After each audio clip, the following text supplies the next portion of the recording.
Welcome to the Masterful Coach Podcast. I'm your host, Molly Claire, and I'm here to help you master your coaching skills so you can become the confident, effective, and transformative guide your clients and your team are craving. Whether you're a coach, a high-level leader, or an ambitious go-getter ready to transform your own life, you're in the right place.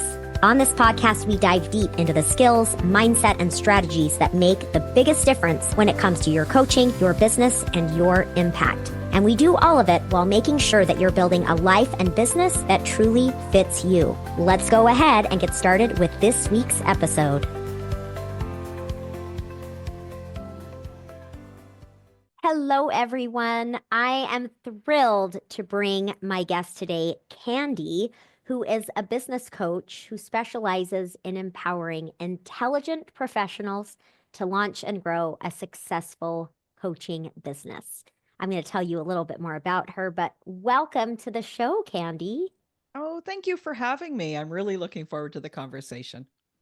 I think this is going to be such a great conversation because I know that in particular, you work with a lot of women who are mid 40s, burned out from their job, their career, done with it, and really know that they need more. And I love that you come from this approach, and I think there are a lot of unique things that are happening for us as women in that period of time. Oh, totally. Whether it's perimenopause or the children getting older, or you just woke up one day and realized that there's got to be more to life than what you're doing, you know? Yes. There's this place where so often on the outside, everything looks so good, but how do you feel on the inside? And Hmm. that's, I think, is often the sign that I see with my clients that decide they really need to make a change. They just say, I just feel hollow. I feel Yeah. empty. I feel numb. And it's time for a change. Yeah. Yeah. Yeah. And I know, for you, because you're a former corporate executive, engineer, and you come from a background of being in that place, right? Where you were having success in your professional life, but internally it just wasn't quite matching up.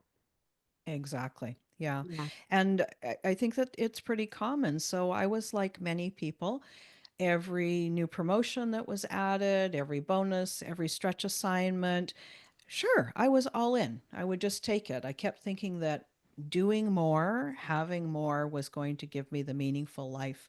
And so, whether it's the next trip or buying the really neat thing or getting a great new car, I kept thinking that that would be satisfying. And it Mm-hmm. was, but like for such a short period of time. And then I'd be Mm-hmm. back in this chasing place again, waiting to find the next thing that would make me happy, make me have a meaningful life. And then I Mm-hmm. realized I'd forgotten who I was, you know? And Mm-hmm. that's a pretty scary place to be. Mm-hmm. Mm-hmm. Yeah, and as we talk about this, I'm not sure those of you listening, I don't know exactly where this conversation is going to go. We're just going to have a really heartfelt conversation that I know is going to be of huge benefit to you. But some of the things that I look forward to talking with you about, Candy, are that, number one, that journey of um coming back to life again, right? For you and for your Yeah. clients as you're helping them come back to life. And also I'd love to have a conversation about some of the challenges that you see with your clients as they are coming out of a very structured, rule-oriented field or, corporate system and the uncertainty of having a coaching business. So we're going to talk about that because I know all those of you listening, no matter what your background is, we come into coaching and it's like we're kind of making this up as we go, right? And so how do we do that? So, Yeah. yeah. Yeah, exactly. And I mean, I don't know about you, but there used to be this, we would do this MSU style management, where we'd all kind of blankly look at each other over the boardroom table and just say, yeah, it's the making stuff up version. Like we don't know what we're doing. And I think coaching can be like that.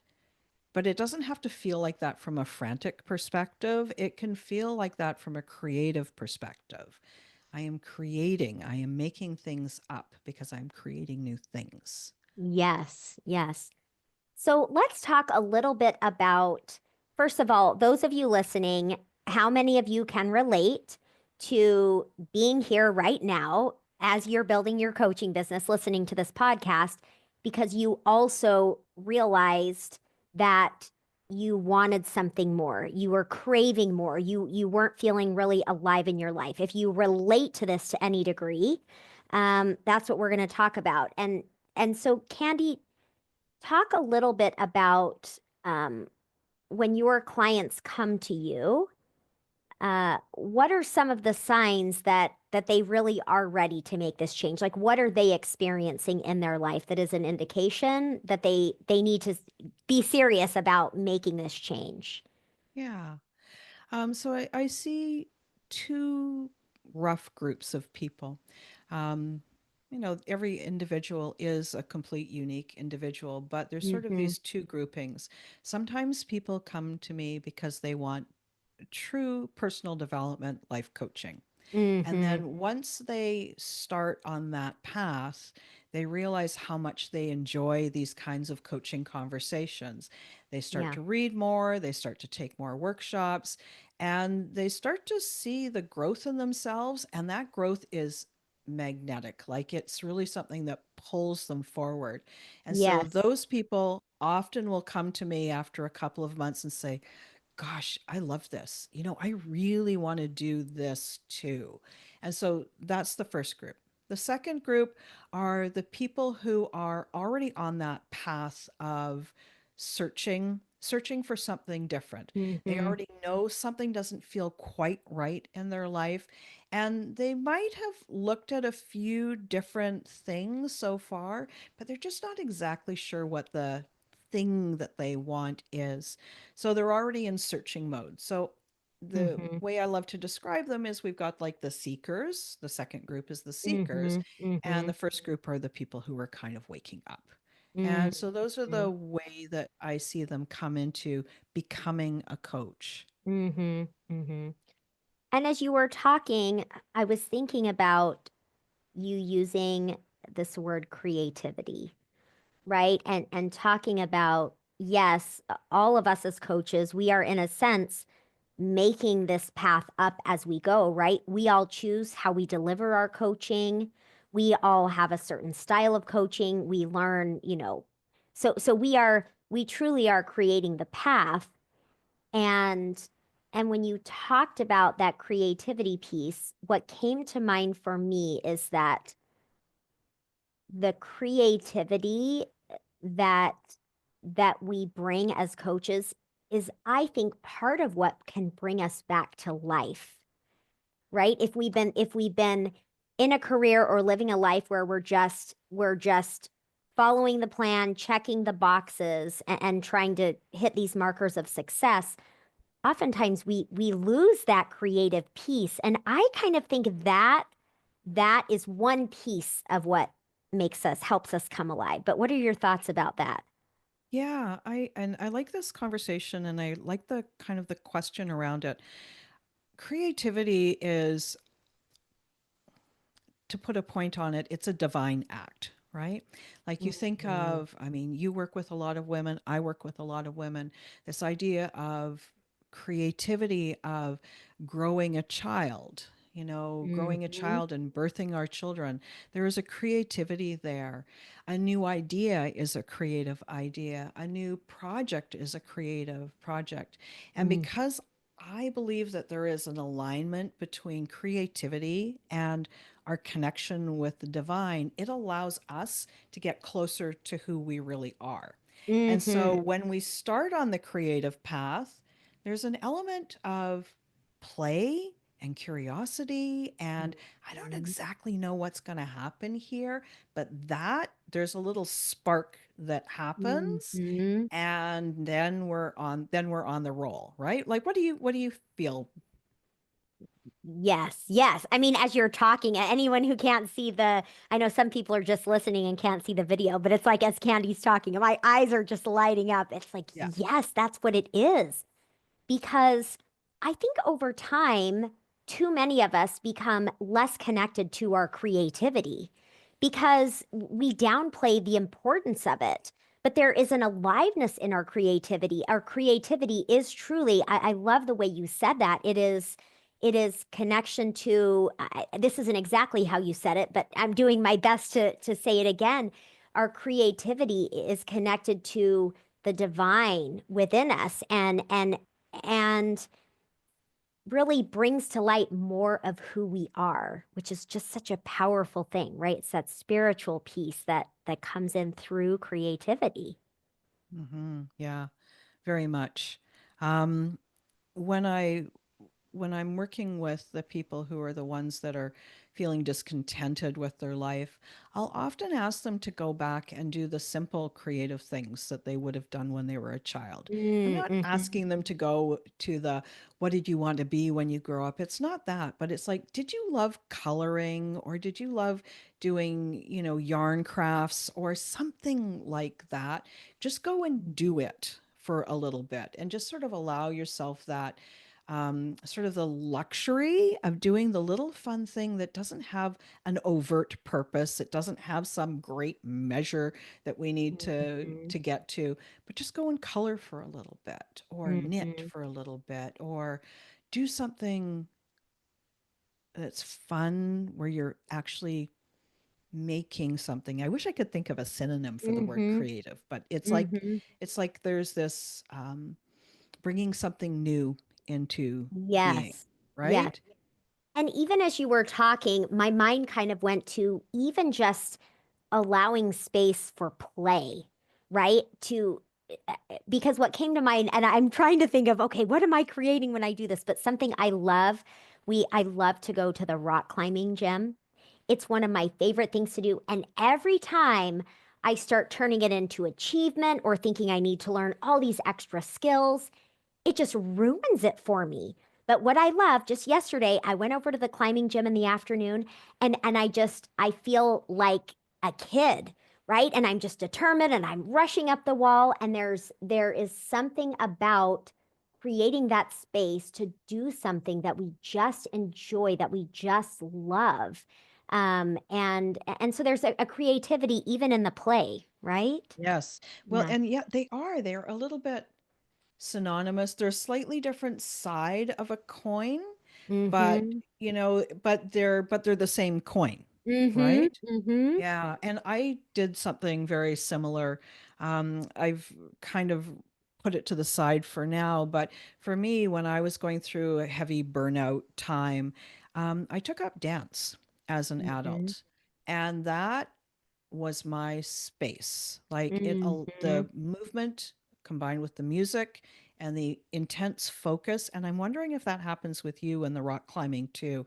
There's this Mm-hmm. piece of like a real single minded focus. It allowed me to just enjoy myself, to get out of my Yes, head, to allow myself to be, as opposed to always being the doing machine, right? absolutely. I've thought about that. It's like when I go, I'm intensely focusing right on getting up the wall and it just kind of forces me to let everything else go, let all the details of life go. It's pretty magical. So, okay, Yeah. so your clients, we know, most of us can relate to kind of feeling a little lost, feeling a little burned out, wanting something more. And as you're helping your clients with this path, and specifically those that start building a coaching business, I want to talk about something that I know I have seen time and time again with my clients, a challenge that comes up that you and I talked about a little bit before we started recording, which is the challenge in coming from a background where there are a lot of rules and there is a clear path to succeed versus building a coaching business where there are no rules and there's a lot of uncertainty. Mm, So yeah.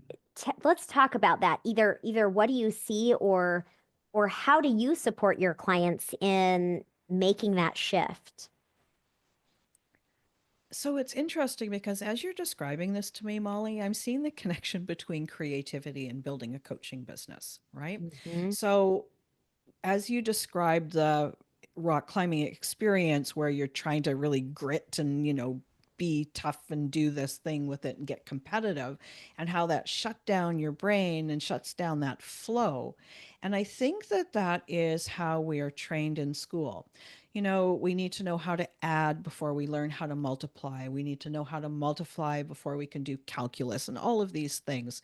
And so we're shown a model that says go step by step by step, get Yep. the right answer, only one right answer, get a gold star smack in the middle of your forehead, and that is the path to success. And so we've been trained, and especially women are trained to do the right thing, be a good woman, obey, be kind to everybody. Like there's this thing that so Hmm. many of these things are wonderful virtues, but when they become an obligation, they shut you down. And Hmm. so lots of people in wonderful careers, there's nothing wrong with the career, but sometimes it's our approach to it. We come to this Yes. place of, I have to get my master's and I have to get my doctorate.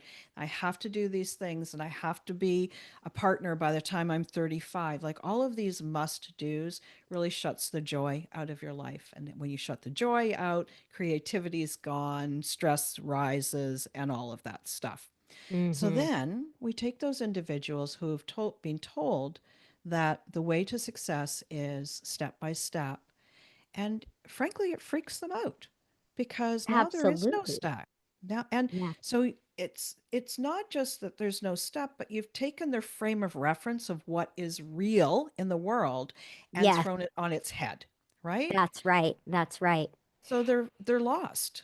That's right. And I think and we want to be, those of you listening, we want to be careful about blaming yourself if you relate to this, right? Because of course that's how our brain we try to be efficient, right? We are wired to think about we we create certainty, we look for patterns, right? And then we create a framework in our mind of what makes sense in the world around us. And yet I know, and one thing that we talked about, Candy, is that we've seen that people who come into this coaching space and building a business after having been a physician, I've seen this with attorneys, therapists, uh, people who I'm trying to think of the great word to describe these type of careers, but there is a set way of doing things, and it does lend itself to more rigid thinking. And so coming into this space where they're asked to open up to intuition, to connect with their own knowing, to bring about creativity, it can feel really foreign. And that's why we want to give that support, right? That's why I love giving that support and helping them move from wanting the certainty to to feeling this sense of being self-connected and having a certainty within while approaching this creative space of the unknown. Yes, Yeah. 100%. And and then the funny thing is that sometimes when you look at the overt steps of building a coaching business, it's actually a pretty simple thing, right? Right? Like we all need a niche, we all need an irresistible offer. You need a way to attract dream clients to you, you need a way to attract those leads, and then a way to have a simple, genuine, authentic, converting conversation to take that lead and help them to become a client when they're ready. So it's almost like we know that we need the creativity, that there are many ways to attract potential leads, and so we're looking for the one way to attract leads, and there's many ways. So there's the frustration in that place, But when we Mm-hmm. peel back the layers, if you know that a coaching business is really three main steps, have an irresistible offer, know, and that's the know who you help and what you help them with, have a way to attract leads into your world, and then a converting conversation. It it's almost too simple. And I find that Mm-hmm. when I look at high achievers or professionals, it sort of short circuits their brain that it could be so simple. And so they'll Mm-hmm. go back again and again. Well, maybe I don't know my niche well enough. Well, maybe I don't have the right lead magnet. It's that Mm-hmm. they can't allow the simplicity to stand as it is. Mm-hmm. Mm-hmm. Yeah, such an interesting thought. And the other thing that came to my mind as you were saying that is that, you know, is one of the differences is that while those steps are simple and they require some trial and error, they require some shifting, some tweaking, and we really don't know until we venture down that road, right? Whereas if I know, okay, if I score this on a test, I get an A, I move on. It's not that way, right? And so I think that can kind of freak us out a little bit, right? Anyone, it's like I'm building this business, I did these things, why isn't this working? Right. Well, it's not working yet. Or right, there's just and so I think that also because there aren't specific answers as to when this will work, how it will work, what the answer is, it requires us to bring a lot more, not only self trust, but a trusting of the process, right? Mm, yeah. Oh, yeah. I Yeah. can really see that. A trusting of the process, trusting of ourself, and a trusting that there are people who want this work, who Yeah. want the help, Yep. right? Yep. Yeah. Mm, And it's kind of like I know, I'm sure you see this as well, that, the hardest part about, like you said, the business, the actual practical tangibles are pretty simple. But the challenging part, right, is what it brings up within us. Like mm, questioning if we have something of value to offer. Is my creativity, are my gifts that I bring to this space actually valuable? And that's where the self-work really comes in, right? That's where it comes in. And that's why I think I always say this, we all need to have mentors and coaches, every single one of us, right? hmm Yeah. And multiple mentors and Yes. coaches. Yes. Like Agree. a coach is a right coach for the season, depending on who you are and where you're at. And the other thing that I think is not spoken about enough is that sometimes it's somebody who's further back in the journey or a Mm-hmm. peer who can be really instrumental in helping you succeed because they know some little thing or they have a reminder or they showed you something just in the way that they're living their life or building their business that is that trigger for you. So Mm-hmm. I'm 100%, of course, for working with coaches and mentors and masterminds and peer groups, but also keep your eye out for people that could be a role model that Mm-hmm. we just don't know. I have a couple of role models who have podcasts and they don't even know me. They've never heard my name, probably never will, but I listen to their podcast and I use that to help me grow in my areas too. So there's Mm-hmm. lots of rooms for growth for Mm-hmm. coaches. Mm-hmm. Absolutely. And in just a minute, because Candy does have a podcast, I'm going to have her share that with you and where you can find her. But I would love to know, Candy, what would you say to those listeners who maybe find themselves, they they feel called to have a coaching business, right? They're moving down that path, but maybe they are struggling with a little bit of imposter syndrome or struggle with the uncertainty.